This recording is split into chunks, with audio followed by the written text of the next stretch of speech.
Good afternoon, members of the MAG Active Transportation Committee. As a reminder, please turn your mics on and clearly state your name before speaking to ensure that members of the audience can hear you.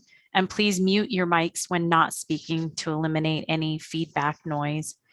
Because this is a virtual meeting, a roll call vote will be taken for each action item on the agenda.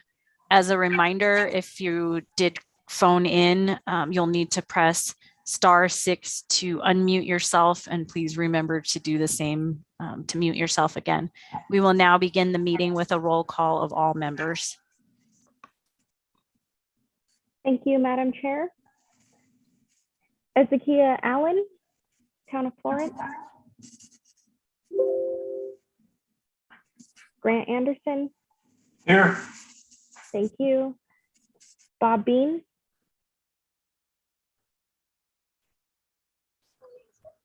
Jessica Brinton. Here. Thank you. Marielle Brown. Here. Thank you. Stephen Chang.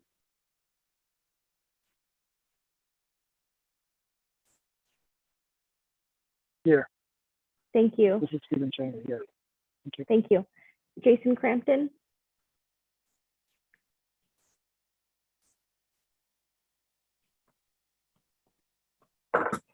Stephen Esther. I'm here. Thank you.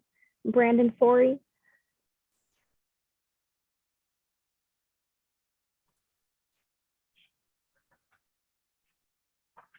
Tiffany Halperin.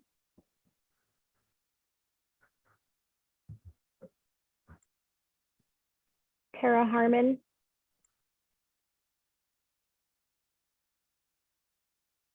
Jason Harris. Here. Thank you. Jim Johansson. Here. Thank you. Jeff King.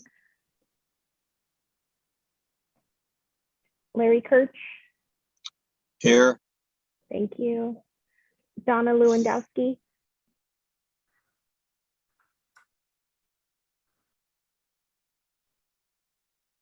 Jose Macias. Present. Thank you. Christine McMurdy.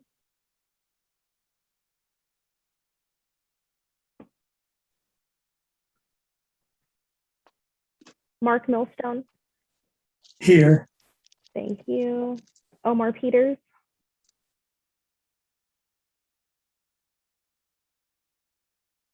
Randy Proch.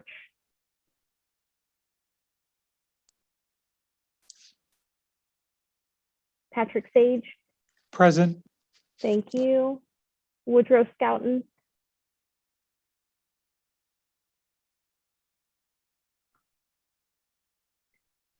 Ward Stanford. Here. Thank you. Garrett Topham. Here. Thank you. Justin Welby. Present. Thank you. Nathan Williams.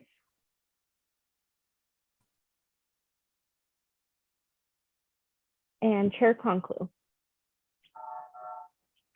Present. Thank you. Oh, and I missed Robert Yabe. Awesome. Thank you. Madam Chair, we have a quorum. All right, thank you.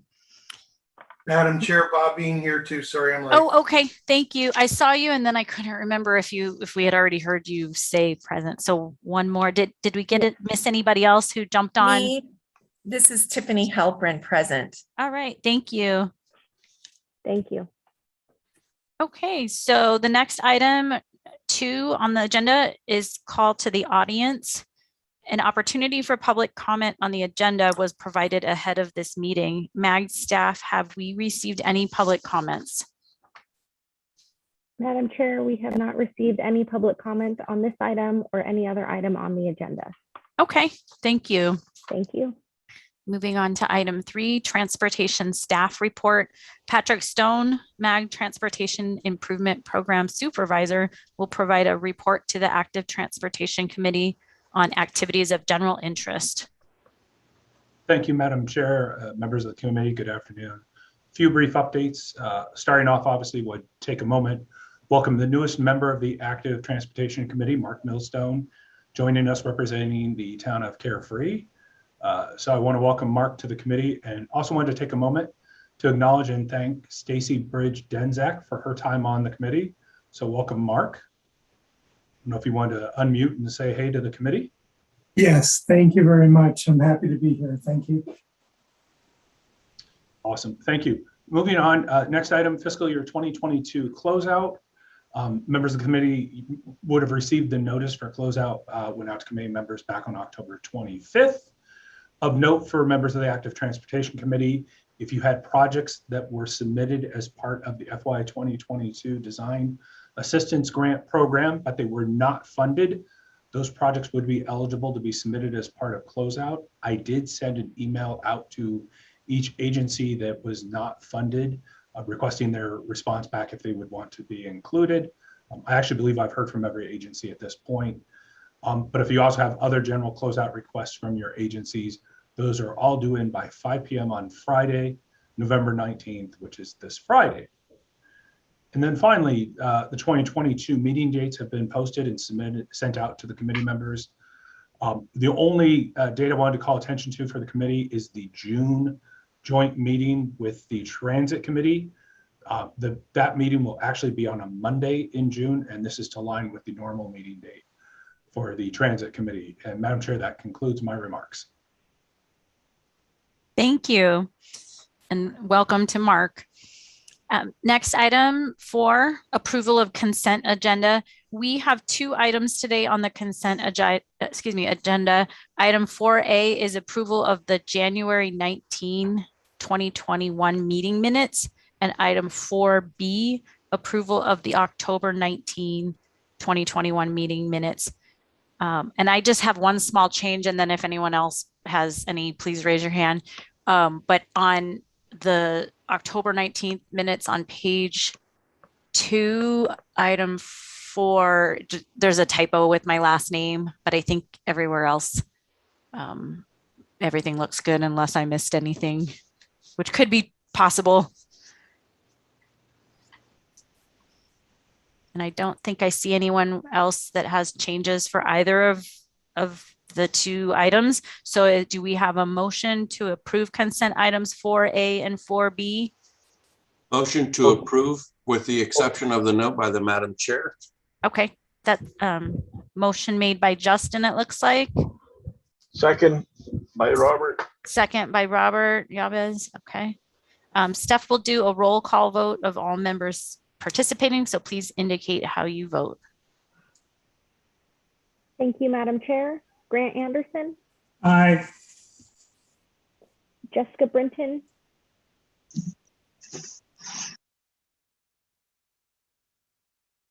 Mariel Brown, Aye. Stephen Chang, Aye. Stephen Esther, Aye. Jason Harris, Aye. Jim Johansson, Aye. Larry Kirch, Aye. Jose Macias, Aye. Mark Millstone, Aye. Patrick Sage, Aye. Sorry about that. no problem. Ward Stanford,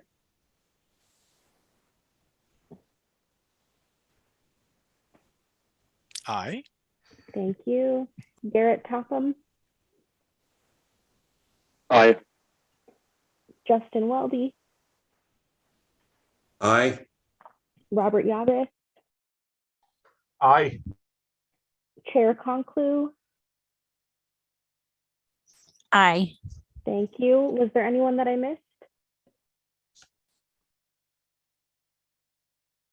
Madam Chair, the motion passes unanimously. Okay, thank you. Moving on to item 5. Item number 5 on this agenda will be presented by Patrick Stone, MAG Transportation Improvement Program Supervisor. This item is on the agenda for approval today. Thank you, Madam Chair. Again, good afternoon, committee members. If I could get the next slide, please. And one more slide, please. Thank you. So as always, as we've taken these projects through the committee cycle, I'd like to start the presentation by orienting the committee to where we are in the process.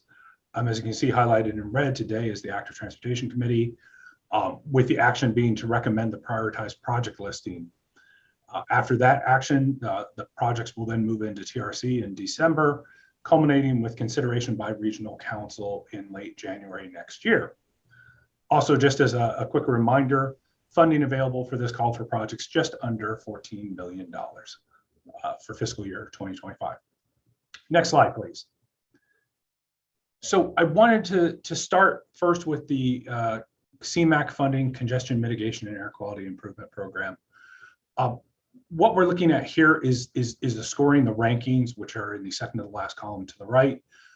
The scoring is really just an accumulation of the quantitative, qualitative, air quality rank, and then the scoring on the project being on the part of the active transportation plan. To remind the committee, the consideration today is just the ranked order of the projects. It's not for funding decisions. So we're only reviewing and validating the order of projects. And I also wanted to note, and it's noted in the lower left-hand corner, there was a clerical error on this original project ranking we sent down, the updated listing.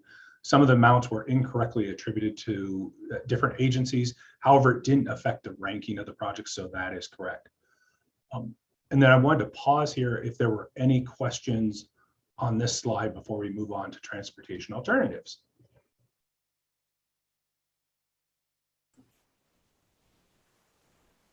I'm not seeing any hands unless anyone does have questions. Speak now if you can.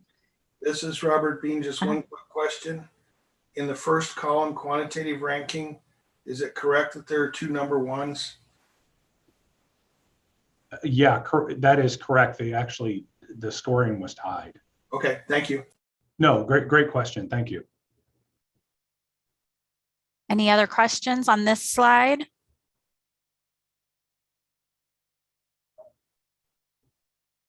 All right, Okay. hearing none, we'll move on. Next slide, please.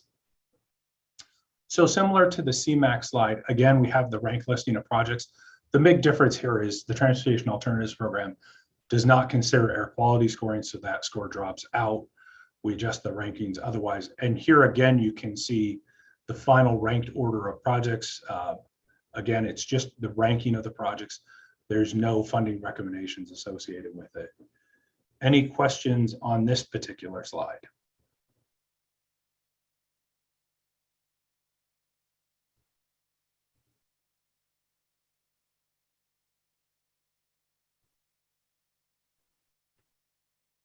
All right, hearing none, I will, next slide, please. So as noted on the screen, this item is on the agenda for action. The requested action is to recommend approval of the prioritized listings of fiscal year 2025 active transportation projects. Madam Chair, that concludes my presentation, and I'd certainly be able to and happy to address any questions the committee might have. Thank you. Thank you. Excuse me. I do have one question. You said that it doesn't show any, or it does not indicate funding. Where in the process will that be happening? Great question, Madam Chair. So where that happens is as this now moves out of the Active Transportation Committee into the Transportation Review Committee, that's where the funding will actually be shown. So if we could go back one slide, please. Thank you. So this spreadsheet will actually be presented to the Transportation Review Committee, but it'll have additional columns which will show the amount of funding available within both funding sources. So for CMAQ, Transportation Alternatives, and it'll show the recommended funding for the projects and then show where the cut lines would be. Okay. But that'll be part of the TRC agenda packet for the 16th of December. Okay. December 16th. I have a question. Go ahead. Patrick, you indicated that it will show, the next slide, the TRC will show recommended amounts. Who's going to make those recommendations? MAG staff prepares those recommendations, Grant, and then they're submitted to Transportation Review Committee where they can approve that recommendation. They can obviously modify that recommendation. And then from there, obviously it moves into the policy committee starting with management committee. I recall a few years ago, the technical committees used to be able to do that sort of ranking and showing where they believe the dollars should be best spent. No longer capable of doing that? Yeah, Grant, it's a great question, and a great opportunity for me to do a little bit of, because it was education for myself. The federal fund programming guidelines actually are what govern this process. And so those identify what the responsibilities of the technical committees are versus moving into the policy committees. And it's very clear. And if it was done in the past, not to say incorrect, but my understanding, the way I've taken the approach following the guidelines is the technical committee reviews the rankings, reviews the scoring, says, yep, looks consistent, looks fine. Then the moving into TRC, they have the opportunity to say, hey, this is how we want to fund those projects.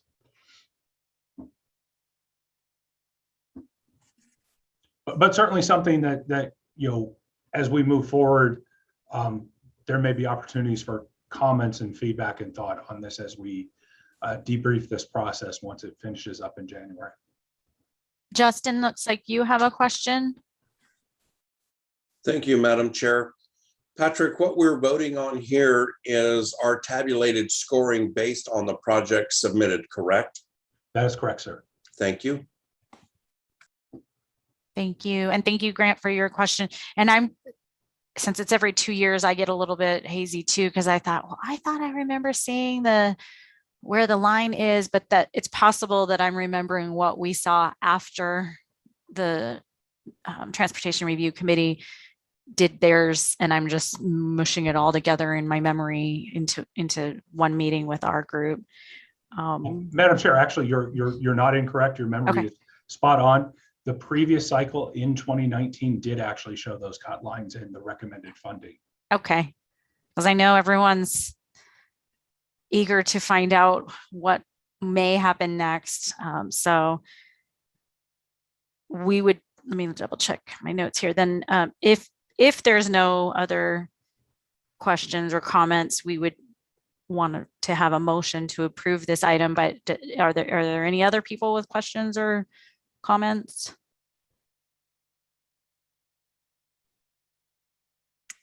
Other than, and my only question would be, so it shows quantitative, qualitative, and active transportation committee scores.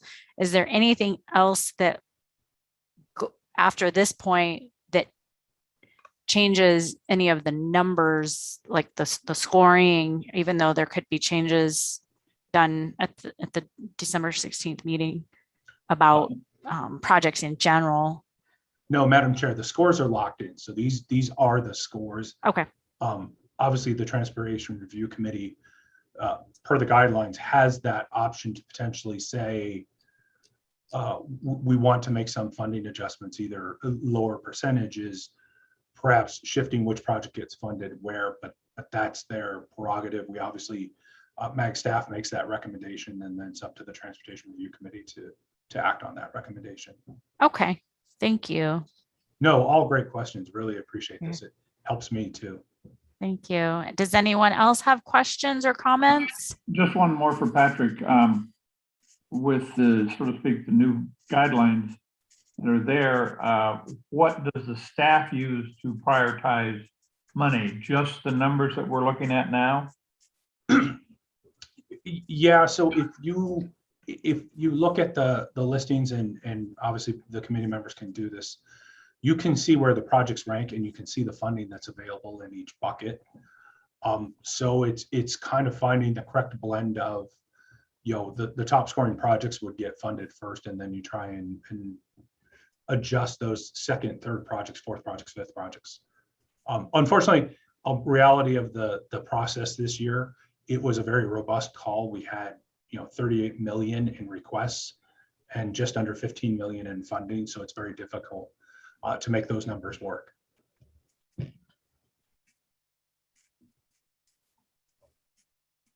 Thank you, Grant, for your question. Does anyone else have questions for Patrick?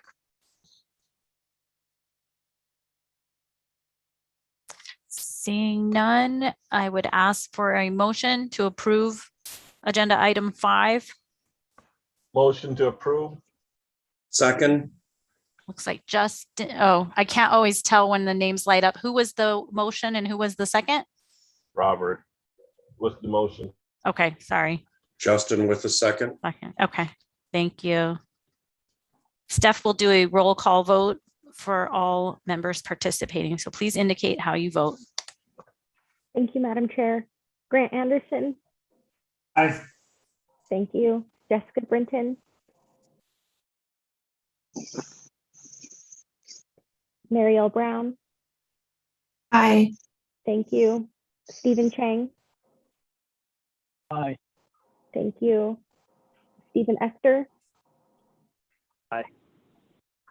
Thank you. Jason Harris. Aye. Thank you. Jim Johansson. Aye. Thank you. Larry Kirch. Aye. Thank you. Jose Macias. Aye.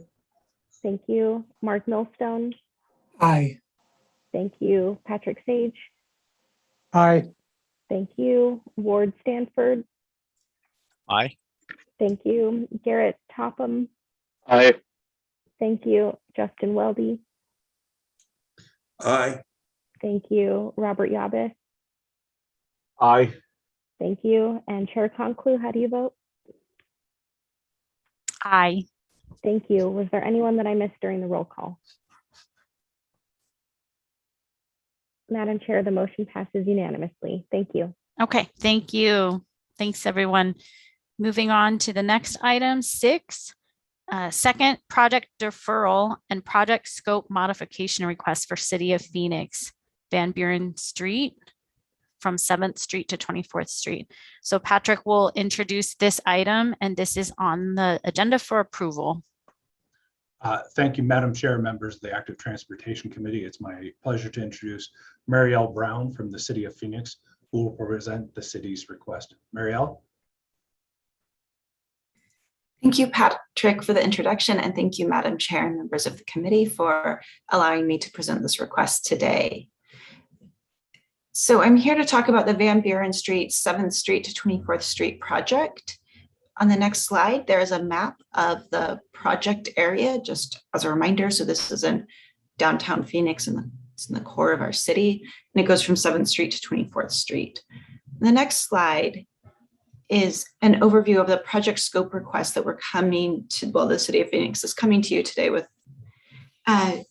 So we're requesting a change in the scope to focus on pedestrian safety and landscape and streetscape beautification. This is an active transportation project that was submitted previously, including a road diet and bike lanes. And we're asking to reappropriate those approved federal funds towards pedestrian and safety enhancements. So this was always part of the project, but we're asking to focus fully on pedestrian and safety enhancements without the bike lanes. And this is in response to residents' requests and what we heard from the community when we went out for design.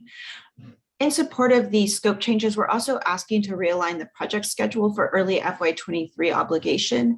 And this is to allow us to ensure that we're able to follow our public process, update the final plans, and finish all of the federal clearances before the project time period runs out. So the next slide goes into more detail on why we're asking for this. So throughout this process, we have had a robust public input process, and the city has held several meetings for public input.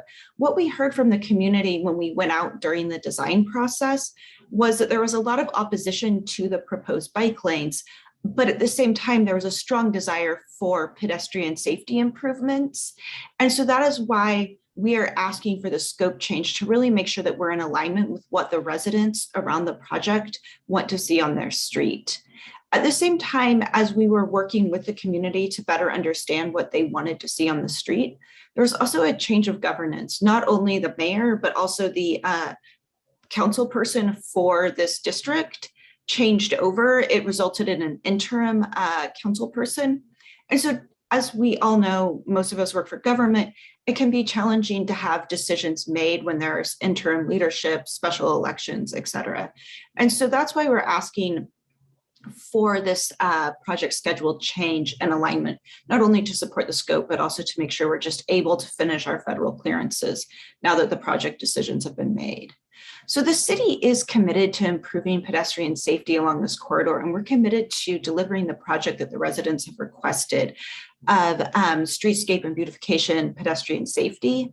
At the same time, we're also committed to making sure that there is a bicycle route along this route, well, parallel to this route from 7th Street to 24th Street.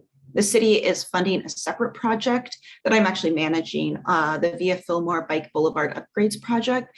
So I'm happy to answer any questions about that, but we are diligently working on moving a separate bicycle route forward, but that's city funded. So the next slide. So this is just an overview of where we were at with the previous project and what we're doing with the new scope, or why we're requesting the new scope update. So the original scope did include a road diet and bicycle lanes and pedestrian enhancements with a cost estimate of 4.3 million. We're now looking at a cost estimate of 6.6 million, and we're not asking for a budget change at this time. We are nearing 30% design. We have updated the scope to include pedestrian safety, safe pedestrian crossings, lighting, landscaping, ADA, sidewalk ramp improvements, and pedestrian refuge media islands. We have our next public outreach scheduled in January of 2022, where we will present these designs based off of what we heard in our previous public outreach. And we're on track to complete our design in summer of 2022 and update all federal clearances in fall of 2022. We are working diligently on this, and we're only asking for this scope, or for this schedule update in support of the scope update and the need to make sure that we've met all of our federal clearances with these scope changes. So the next slide, this shows the cross sections of what the previous or the original proposed project was, including bike lanes and buffers, and the updated cross section, which preserves both through lanes of travel in each direction. And this is again based off of what the community requested. There was strong opposition to the idea of removing lanes of traffic for bicycle lanes. Next slide. And this is a snapshot of the input that we received at our last public meeting. There were a lot of concerns around safety, high vehicle speeds, lack of pedestrian lighting, and lack of streetscape beautification, lack of street crossings. And so our updated scope responds directly to these concerns that the community expressed, and these concerns that are these things that the residents really requested. So the next slide.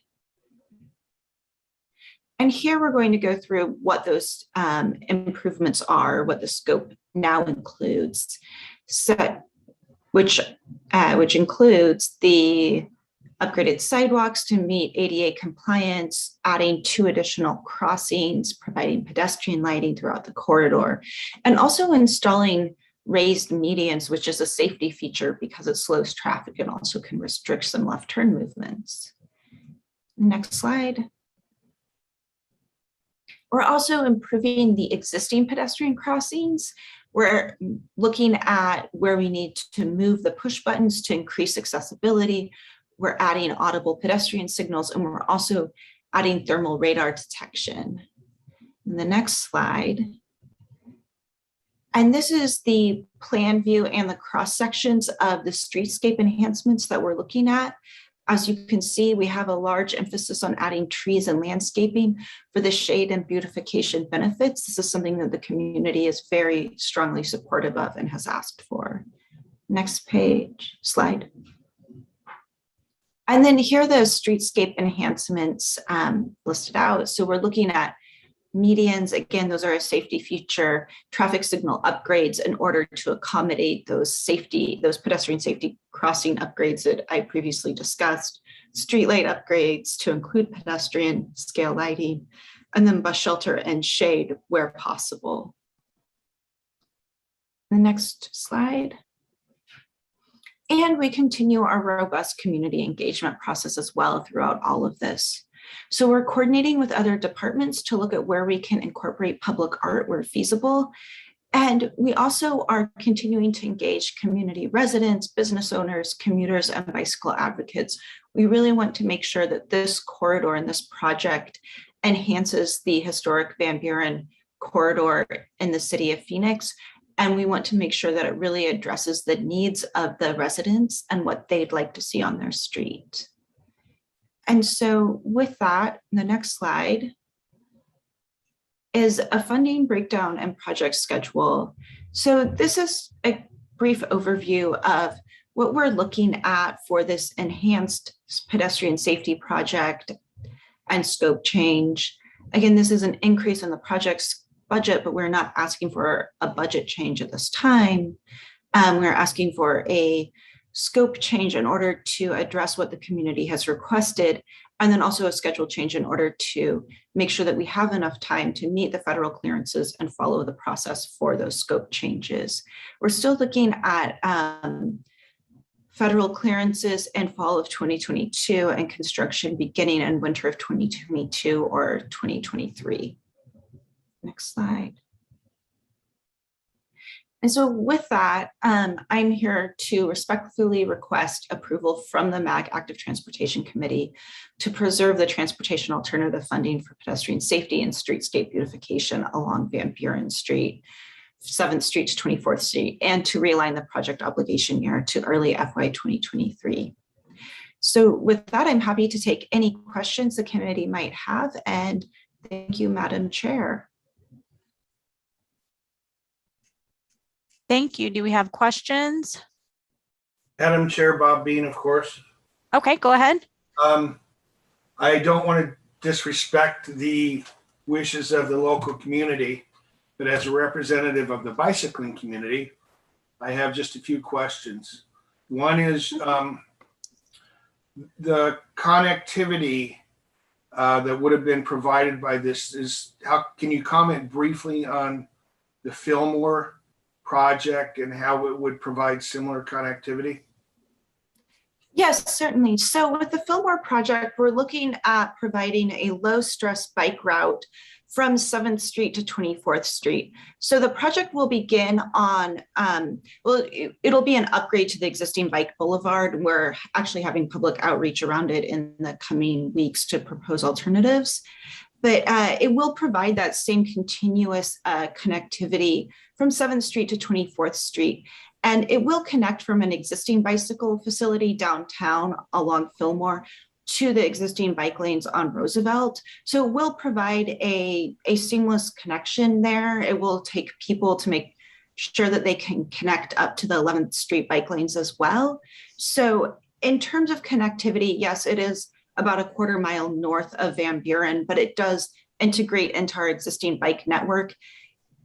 If not as well, probably a little bit better than the previous plan, because there is not currently a bike facility that connects along Van Buren east or west of this proposed project.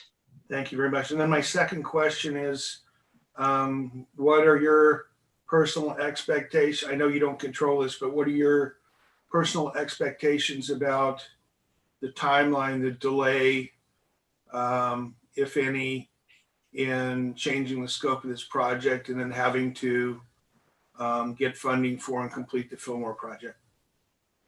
So I wish I controlled these things, but I'll start with my personal expectation of the scope and schedule change for this project. The city's committed to moving it forward. We're working very hard and working very constantly on moving it forward.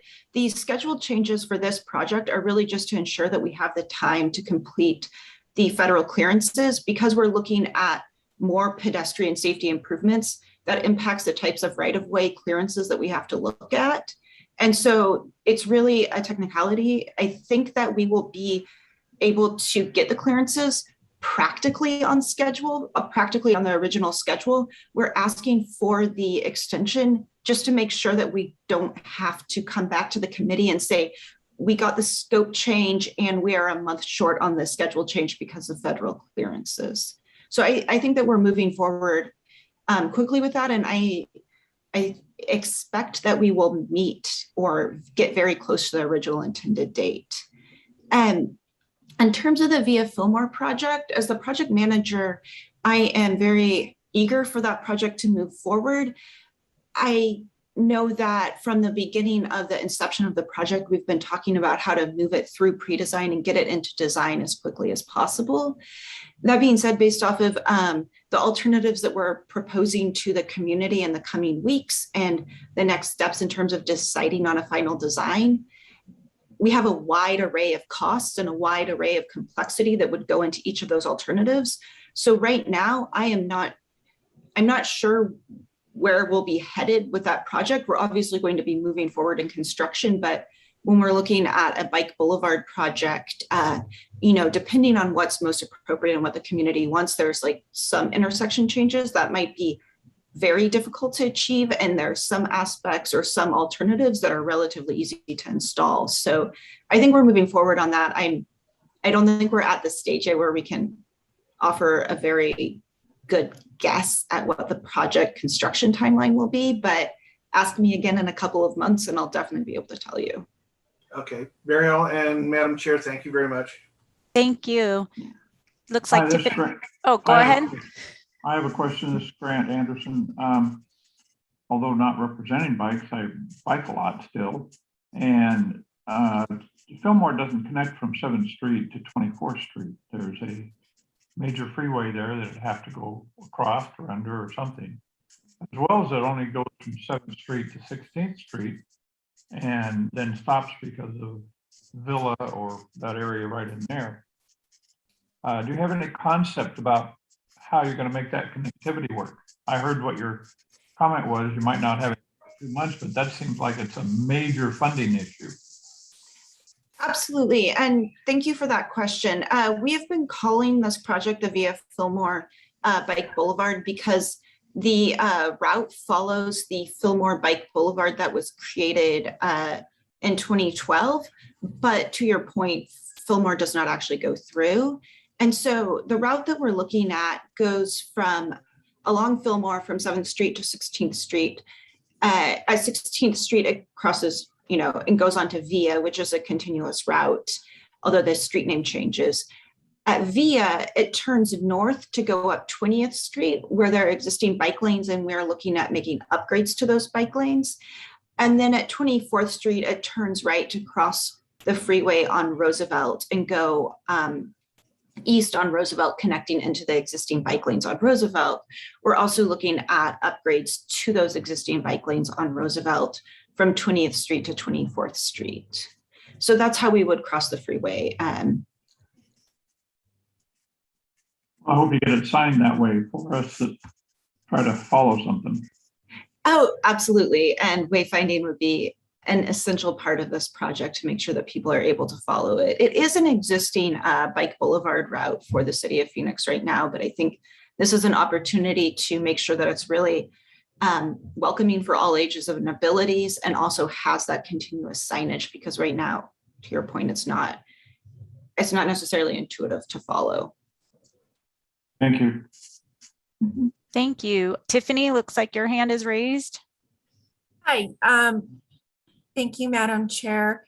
I was wondering a little bit more about the use of the median on Van Buren. The images that you showed look like the median supported maybe pavement or gravel, possibly a shrub. Are any of the median sections able to support trees? That's one question. And then the second question is also about trees along the right of way on each side of Van Buren. My experience of the street is that it's pretty, the existing sidewalk is pretty narrow. Is there any part of this project that actually supports street trees? Definitely, those are both great questions. And there are areas within the project that do support street trees. We're looking to put in street trees wherever possible. For the median, I believe that we're only looking at adding shrubbery along the medians because of those visibility issues. But we are looking to add street trees along the side of the street wherever possible. And there are existing planter areas where we can add those trees. although it is not continuous, as you pointed out. And I assume that structural shade is not part of the scope. Structural shade is not part of the scope, but we are looking at bus shelters as an opportunity to provide additional shade.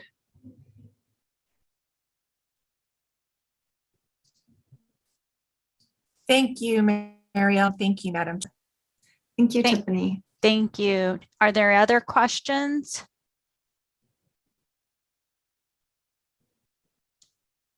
I'm not seeing any hands right now. I do have a question about the speed limit along Van Buren. What is I mean, it's an arterial, so.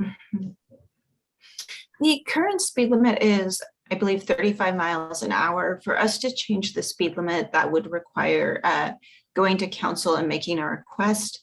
Right now, the City of Phoenix policy is the 85th percentile rule. So, we would have to show that what the 85th percentile is in order to change the speed limit. And so at this point, while we're looking at ways to calm traffic, get people to follow the speed limit, we're not looking at further changes to the speed limit at this time.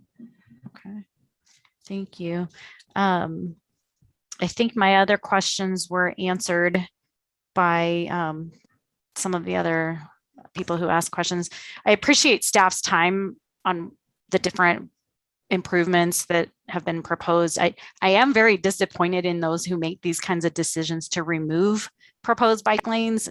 Now that I'm seeing another project with this similar type of problem, it's very frustrating, and I'm sure it's very frustrating for staff and your teammates when they put in so much planning to really connect. And one of the reasons that it's disappointing is you do have origins and destinations along this type of road that you now have to either go out of your way to have some space to bike or bike on the sidewalk.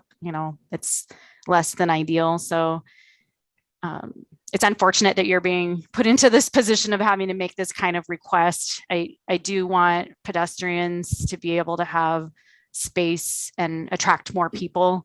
I caution cities, even though we all deal with different kinds of backlash, I really caution against making changes to plans and even complete streets policies when things have a vocal opposition, because I feel like that encourages it even more. So if there aren't any other questions or comments from anyone, I would ask for a motion to approve this item.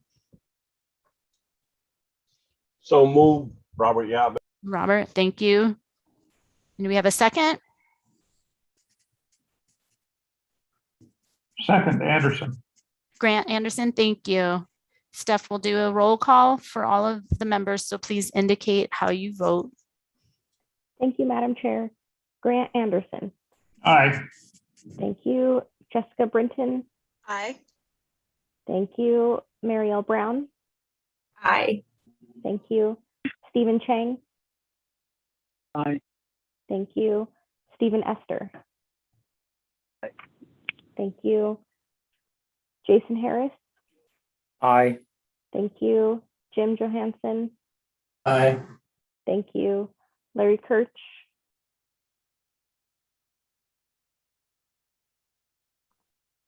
Jose Macias. Aye. Thank you. Mark Millstone. Aye. Thank you. Patrick Sage. Aye. Thank you. Ward Stanford. Aye. Thank you. Garrett Topham. Aye. Thank you. Justin Welby. Aye. Thank you. Robert Yabis. Aye. Thank you. Chair Conclu, how do you vote? Aye. Thank you. Was there anyone I missed in the roll call? This is Robert Bean. I'd just like to abstain and go on record as abstaining. Thank you. All right, Madam Chair, the motion passes unanimously. Okay. Thank you, everyone. And thank you, Marielle. Thank you, committee, and thank you, Madam Chair. Thank you. So the next item we have, item number 7, is another project scope modification request for the City of Tempe. Patrick will introduce this, and then Chase will give a presentation. Thank you, Madam Chair, members of the committee. As noted, Chase Wallman with the City of Tempe will be presenting this item. Chase? Great. Yeah, thank you, Patrick. Thank you, Madam Chair, members of the Active Transportation Committee. My name is Chase Wallman. I'm a Senior Transportation Planner with the City of Tempe, and thanks for the opportunity this afternoon to present the realignment or scope change request for our North-South Rail Spur project for your consideration. Next slide, please. Today, I'm presenting our request to move the alignment from its original scope, which was along the Union Pacific Railroad Spur, the North-South Rail Spur that goes through the City of Tempe from University Drive to Baseline Road. This request would be to move the alignment of the project a quarter mile to the west to the nearest collector street, which is Roosevelt Street. And the main purpose for identifying Roosevelt Street as the next closest alignment to the project is that we wanted to pursue and continue to have a lower stress bike facility that goes north-south through the city and connecting to some of our east-west bike routes that you see on the map, the green as well as the brown or Alameda Drive Streetscape project. So this Roosevelt Street, compared to some of the near collector streets, has about a quarter to a half of the total traffic volumes, as compared to maybe the next closest collector street, which would be Hardy Drive. So we're proposing to move the alignment of this bike facility over to Roosevelt Street from the Union Pacific alignment.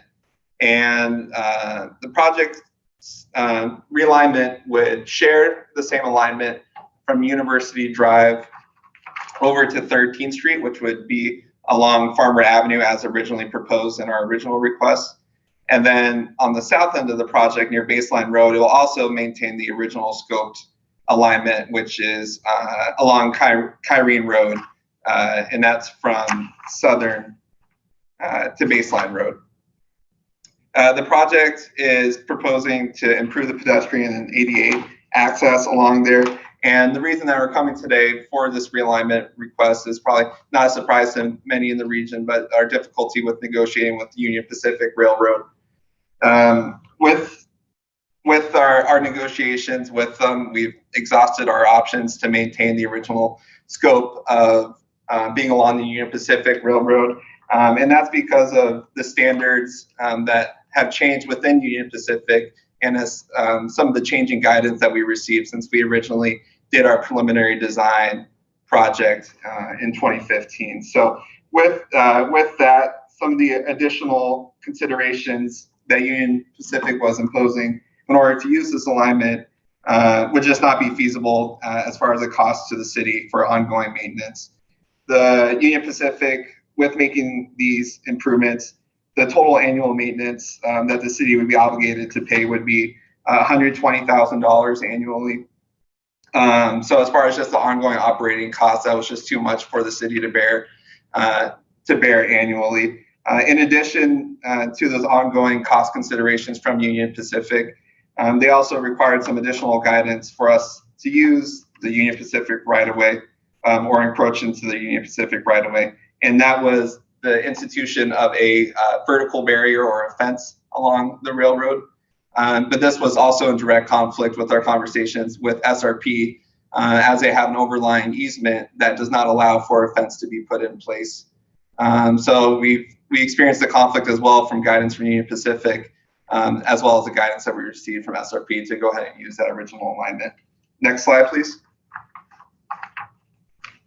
This is an overall project map. So this is what was preliminarily designed using MAG's design assistance funding in 2015. The project was originally identified in Tempe's multi-use path plan, as well as Tempe's transportation master plan. And as you can see, it was proposed to be more of a rails to trails project that followed the whole Union Pacific alignment as an off-street pathway. It's important to note that the alignment has started and continues to be fulfilled as part of private development north of University Drive. So this project from University Drive to Baseline Road is what's indicated as phase one. Everything north of that going towards Tempe Town Lake is being conducted through private development. To Did want to mention that the city is still committed to fulfilling this project's intent of providing, although we can't provide the lowest stress facility of an off-street pathway, we still want to provide a lower stress bike facility near the original alignment going north-south through the city. So the city has programmed just over $700,000 in local funding to be able to complete the project, and we are not asking for additional construction funding from this committee. So we did hold, as we were negotiating with Union Pacific, we did hold public meetings on 30% level designs, and we received public feedback. When it was clear that we exhausted our negotiations with Union Pacific, we did go to our council and ask for their support in order to move the alignment over to this alternative alignment that we're presenting today on Roosevelt Street.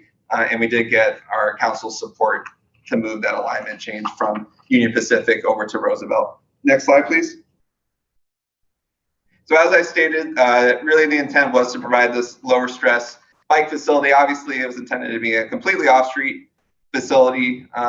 Before, a picture on the top right shows the condition of some of the private development, what they were able to do on their property as far as introducing lighting, landscaping, and then the ADA accessible concrete path there. So we're still proposing to do lighting, landscaping improvements in some sections of pathway, though primarily this project would change to more of a streetscape project where we have striped bike lane facilities, and we'll look at additional traffic calming measures and the potential for street trees along the corridor, and supplement with pedestrian lighting or upgrade our lighting to LED if needed along Roosevelt Street.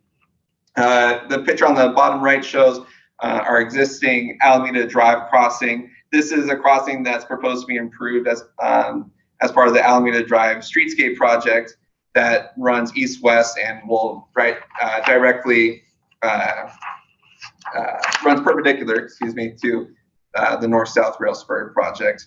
Next slide, please.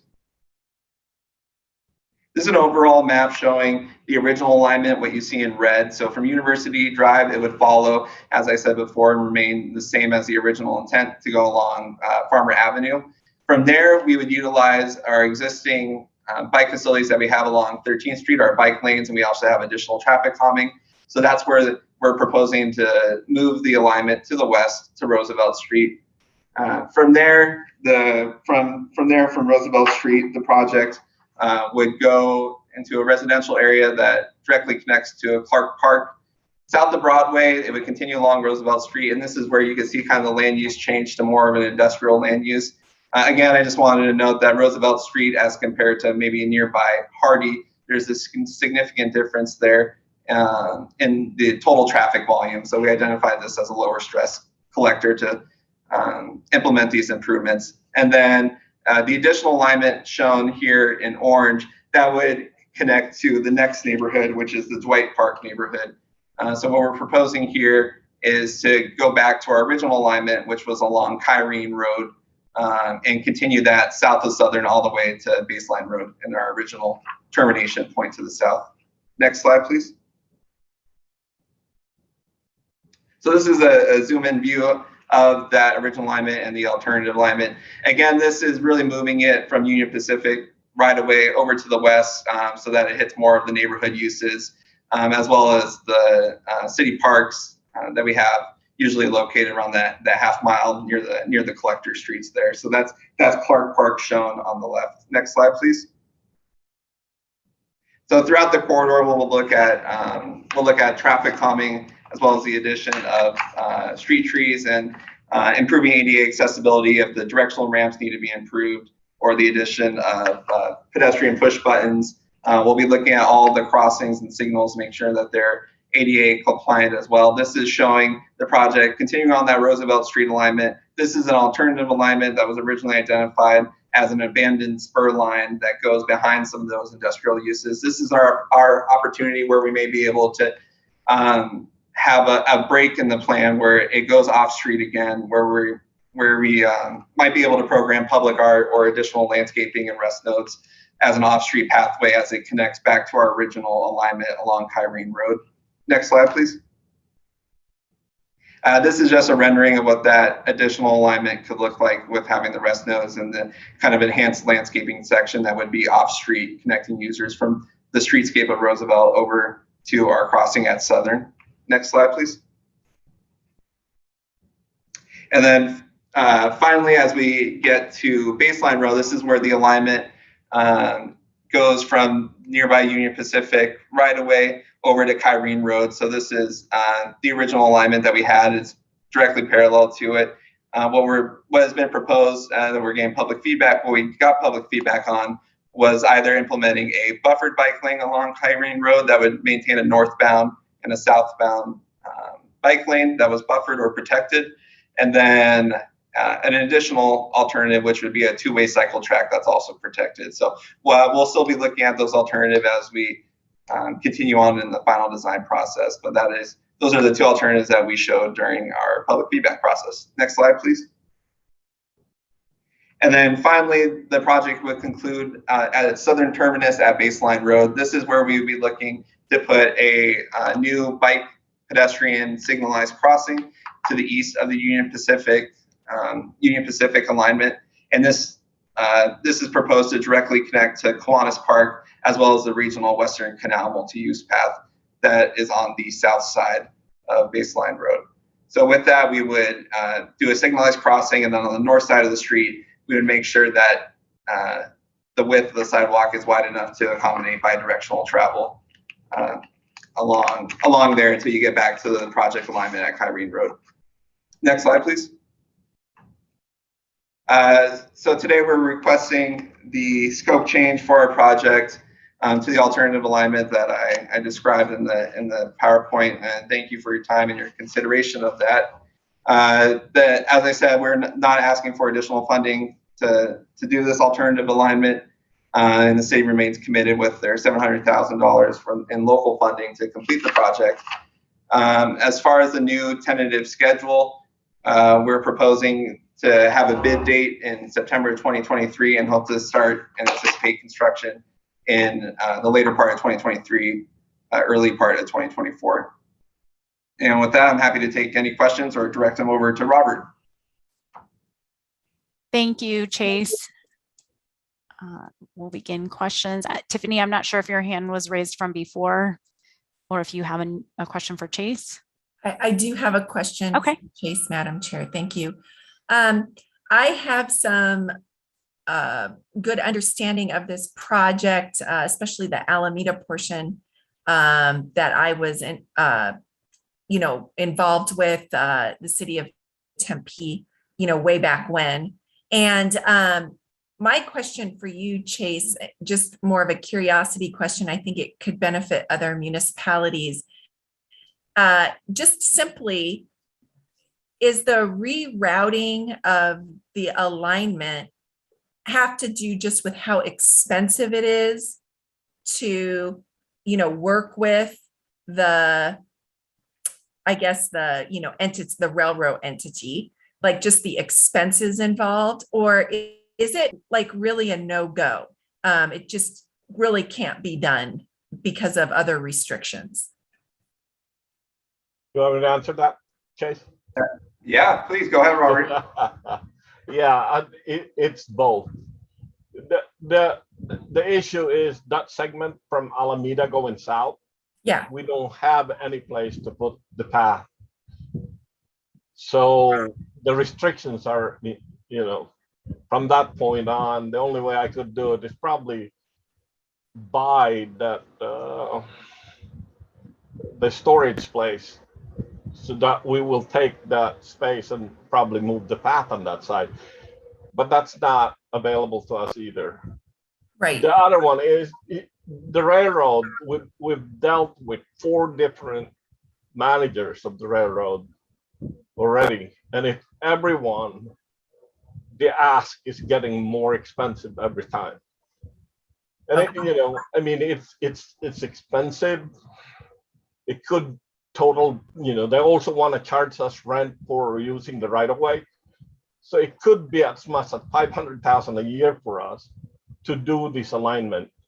And then SRP comes and says, you can't do this unless, they want us to relocate those I don't know, 250 kVs, that's 3 of them. Yeah, Just impossible for us to do. right.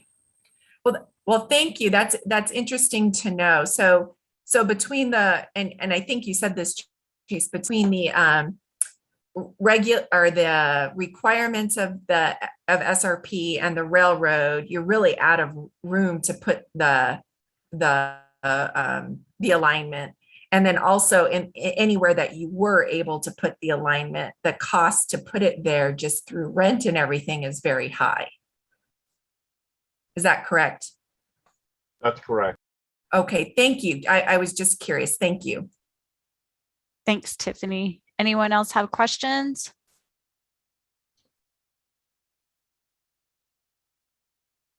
I have one question about the crossing at Southern. I can't recall. Does that already have an existing signal or enhancement? Or is that being planned at Southern?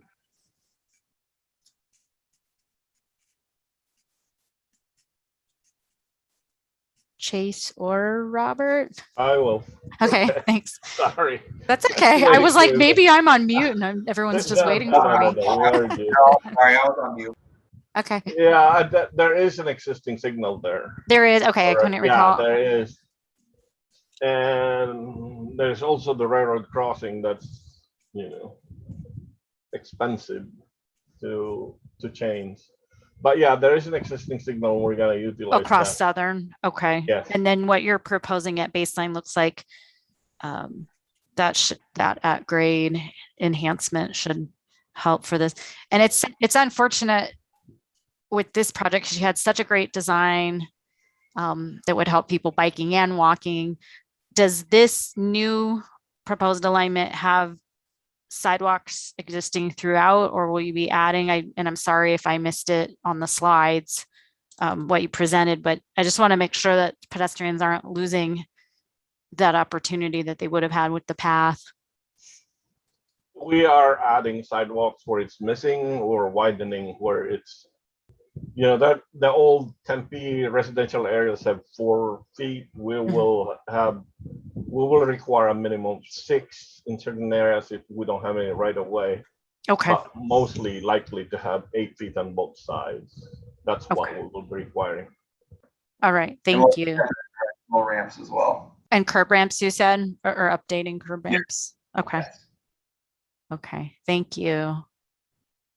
It looked like there was another person that had a question when we were all kind of talking at the same time, but let me know who else has questions. Madam Chair, this is Jason Harris. I had a question. Okay.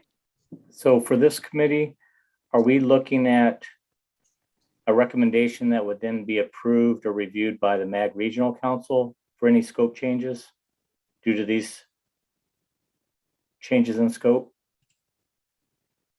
Thank you for your question. Patrick, can you let us know, remind us the process? Yeah, Madam Chair, Jason, you're absolutely correct.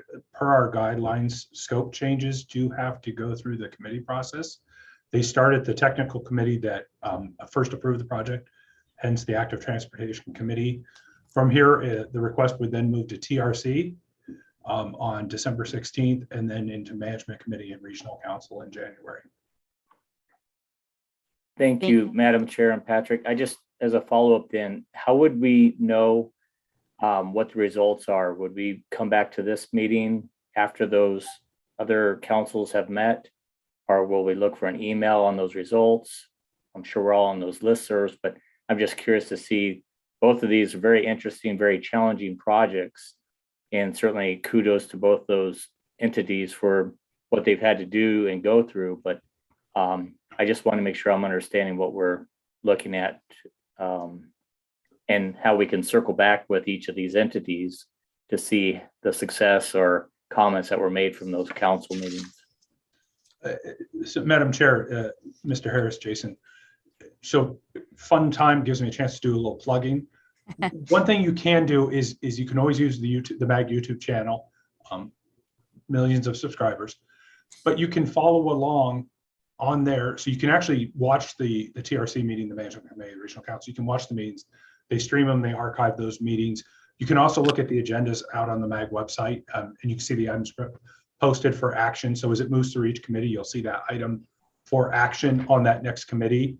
Once that's completed, you'll see the results of that. So when we move from, in this case, if approved today, when we move from active to TRC, on the agenda for the TRC, you'll actually see the action taken by the Active Transportation Committee. Once it moves to Management Committee, you would then see the action of the two previous committees all the way through Regional Council.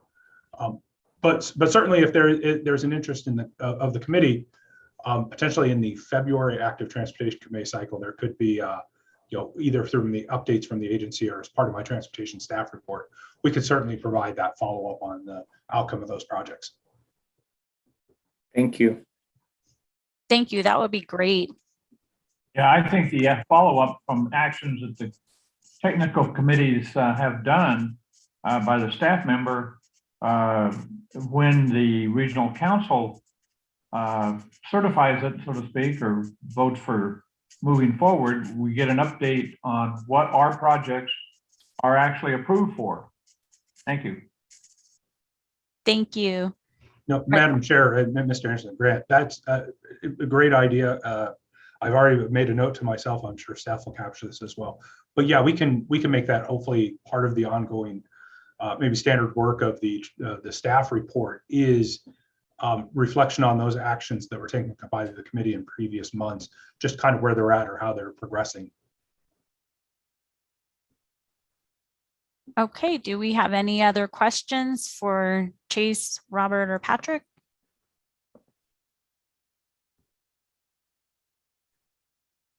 Seeing none, is there a motion to approve agenda item 7?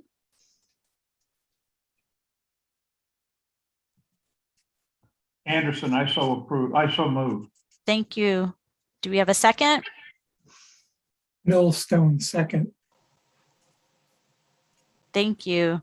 Steph will do a roll call vote of all members participating, so please indicate how you vote. Thank you, Madam Chair. Grant Anderson, Aye. Jessica Brinton. Aye. Marielle Brown. Aye. Stephen Esther. Aye. Jason Harris. Aye. Jim Johansson. Aye. Larry Kirch. Jose Macias. Mark Millstone. Aye. Patrick Sage. Aye. Ward Stanford. Aye. Garrett Topham. Aye. Justin Welby. Aye. Robert Yavis. Aye. And Madam Chair, how do you vote? Aye. Thank you. Was there anyone that I missed? This is Stephen Chang from the City of Surprise. I vote aye. Oh, thank you, Stephen. Madam Chair, the motion passes unanimously. Okay, thank you. Moving on to item number 8, request for future agenda items. Are there any requests by a committee member for a future agenda item?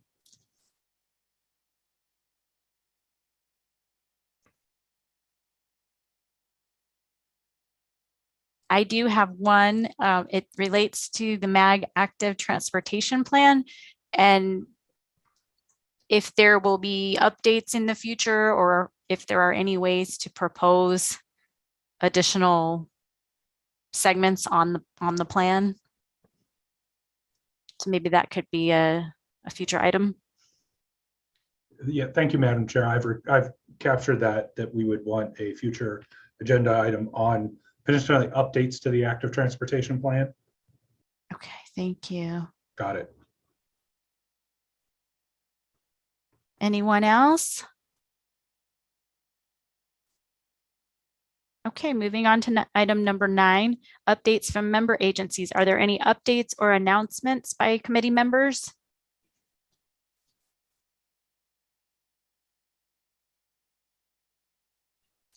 I'll jump in. I do have one small update on Scottsdale's bike pedestrian counts. We recently ran a report for our 9 permanent counters and then the 2 mobile counters. So since January, we've had over 1 million people pass by one of those locations, which is great. I can't wait till we have a full 12 months of data that we will be happy to share with anyone who's interested. And I think we've already got something along these lines for a future type item for what other cities are doing. And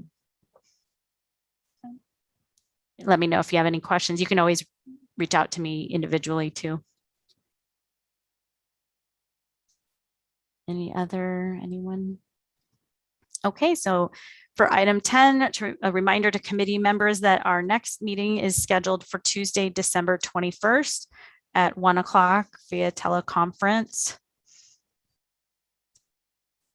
And if there is no further business, this meeting of the MAG Active Transportation Committee is adjourned at 2:12 p.m. Thanks, everybody. Thank you. Thanks.